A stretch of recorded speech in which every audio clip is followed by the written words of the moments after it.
매일 성경과 함께하는 오늘의 큐티 시간입니다. 7월 21일 오늘의 말씀은 예레미야 35장 1절에서 19절입니다.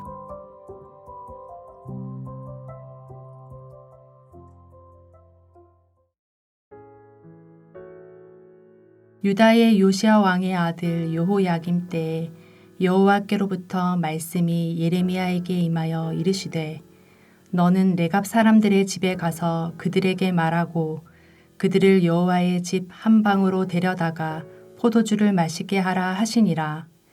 이에 내가 하바시냐의 손자요 예레미야의 아들인 야하사냐와 그의 형제와 그의 모든 아들과 모든 레갑 사람들을 데리고 여호와의 집에 이르러 익다라의 아들 하나님의 사람 하난의 아들들의 방에 들였는데 그 방은 고관들의 방 곁이요 문을 지키는 살룸의 아들 마아세야의 방 위더라. 내가 레갑 사람들의 후손들 앞에 포도주가 가득한 종지와 술잔을 놓고 마시라 권하매 그들이 이르되 우리는 포도주를 마시지 아니하겠노라. 레갑의 아들 우리 손조 요나답이 우리에게 명령하여 이르기를 너희와 너희 자손은 영원히 포도주를 마시지 말며 너희가 집도 짓지 말며 파종도 하지 말며 포도원을 소유하지도 말고 너희는 평생 동안 장막에 살아라.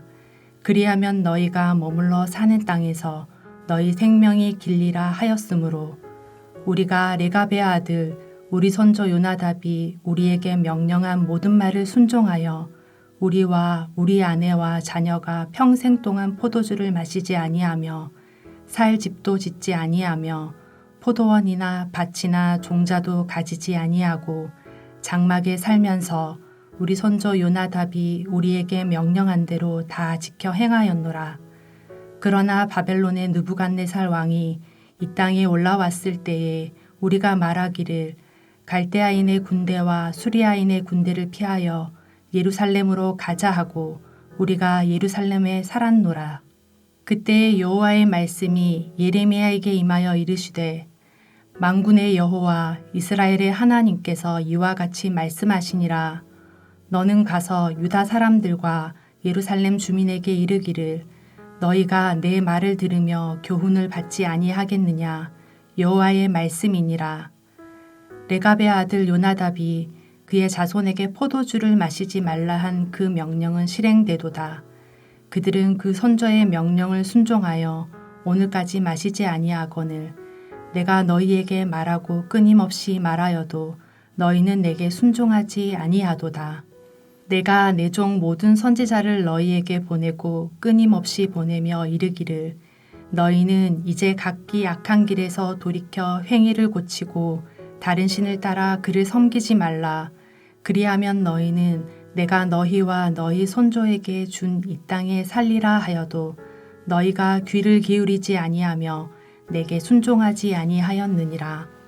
레갑의 아들 요나답의 자손은 그의 손조가 그들에게 명령한 그 명령을 지켜 행하나 이 백성은 내게 순종하지 아니하도다. 그러므로 만군의 여호와 이스라엘의 하나님께서 이와 같이 말씀하시니라.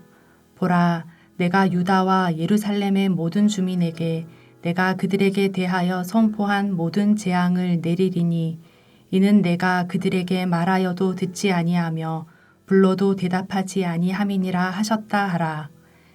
예레미야가 레갑 사람의 가문에게 이르되 만군의 여호와 이스라엘의 하나님께서 이와 같이 말씀하시기를 너희가 너희 손조 요나답의 명령을 순종하여 그의 모든 규율을 지키며 그가 너희에게 명령한 것을 행하였도다.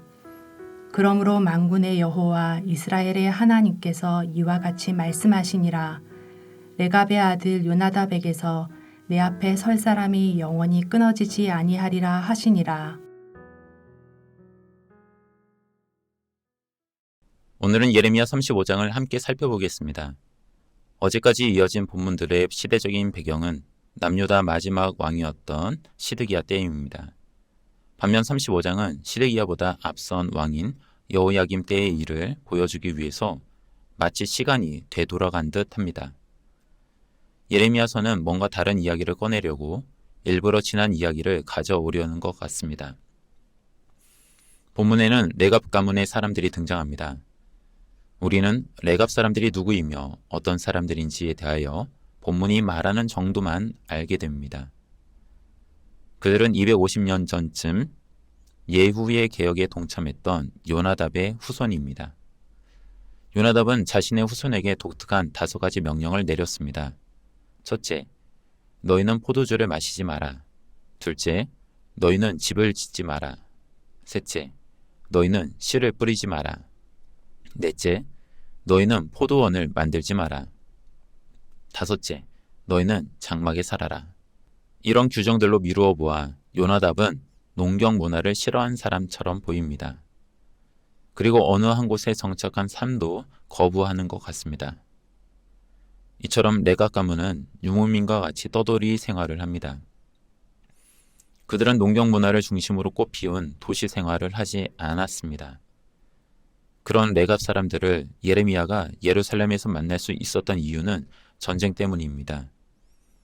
그들이 전쟁을 피해서 잠시 예루살렘에 머물러 있었기 때문이지요. 예레미야는 하나님의 명령에 따라서 레갑 사람들을 성전으로 초대합니다. 유목 생활을 하던 레갑 사람들에겐 예루살렘 성전은 매우 낯선 환경입니다. 예레미야는 성전에서 레갑 사람들에게 포도주를 권합니다. 그런데 그들은 자신들의 조상 요나답이 명령한 것을 언급하며 포도주를 마실 수 없다고 거절합니다. 그들은 250년 동안 대대로 조상 요나답의 명령을 잊지 않고 지켜왔던 것입니다.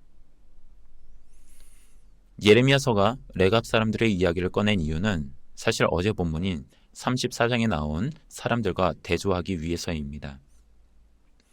34장 8절에는 시드기야 왕이 예루살렘 성에 살던 백성들과 맺은 계약이 나옵니다. 그 계약은 각기의 노비를 자유롭게 하고 다시는 종을 삼지 않기로 한 것입니다. 모든 백성이라고 언급했지만 이 계약에 실제적으로 해당되는 이들은 부자들입니다. 그리고 그들은 높은 지위를 차지하였을 것입니다. 시드기야는 이런 계약을 통하여 하나님께 호소하고 싶었던 것 같습니다. 노비가 자유롭게 된 것처럼 자신도 바벨론으로부터 자유롭게 되기를 소망한 것입니다.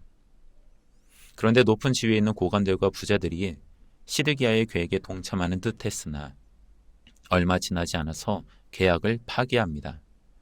자유롭게 풀어졌던 노예들을 잡아와 다시 노미로 삼습니다. 이를 통해 우리는 예루살렘이라는 특별히 성전이 위치한 도시에 사는 권력과 힘을 가진 자들이 보여준 순종의 정도, 즉 약속의 무게감을 알 수 있습니다. 그들이 다루는 약속은 하염없이 가볍기만 합니다. 반면 35장은 시드기야 시대의 고관들과 부유한 자들에게 일침을 가할 만큼 충격적인 내용입니다. 레갑 사람들은 조상 요나답의 명령에 따라서 도시 문명에 역주행하며 살아야 했고 그에 따라 불편한 삶을 살아야 했습니다. 그럼에도 불구하고 그들은 조상의 명령을 들었을 뿐 아니라 250년간 지켰으며 지금도 순종하고 있습니다. 그들이 가진 소유물의 무게는 가벼울지 몰라도 그들이 약속을 대하는 태도만큼은 큰 산과 같습니다.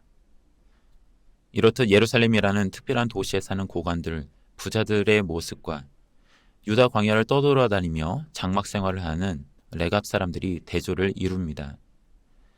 겉으로만 보면 멋진 도시 문명이 그곳에 사는 사람들을 가치 있는 것처럼 보여줍니다. 반면 광야를 떠돌아다니는 유목민은 그저 그런 사람들처럼 보일지 모릅니다. 추측하건대 이 두 부류의 사람은 마음의 자세부터 다릅니다. 예루살렘의 고관들과 부자들은 이익을 위해서라면 뭐라도 잠시는 포기할 수 있습니다. 그러나 영원히 포기하라면 그것은 불가능합니다. 그들은 자신이 누리고 있는 안정감이 소유에서 시작된다고 여긴 것은 아닐까요?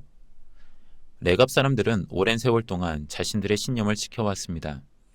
농경 문화와 결합된 도시 문명이 편리하고 더 안정적인 것은 그들도 압니다. 그러나 그들에게 안정감은 공간이 주는 것이 아닙니다. 오히려 삶이 불안정할 때 그곳에서 근원적인 안정감을 찾게 되는지도 모를 일입니다. 하나님께서 물질 소유에서 안정감을 찾으려던 이들을 대신하여 불안정한 환경 속에서 작은 신뢰를 할지라도 지키려는 이들을 마음에 두셨습니다. 예루살렘의 평화는 소유가 아닌 신뢰와 포기를 통해서 이루어지는 것은 아닐까요? 함께 기도하겠습니다. 주님 안에서 평안과 평화를 누리기를 소망합니다. 너무 가난하여 물질을 위해 기도하더라도 소유 자체가 우리의 기도 제목이 되지 않기를 원합니다. 주님을 향한 신뢰가 불안정한 삶과 환경 속에서도 흔들리지 않기를 다짐합니다. 삶이 불안정할 때마다 주님이 아닌 다른 것으로 채우려는 우리의 욕심을 버리기를 원합니다. 우리의 평안 되시는 주님께서 언제나 우리와 함께 하시기를 예수님의 이름으로 기도합니다. 아멘.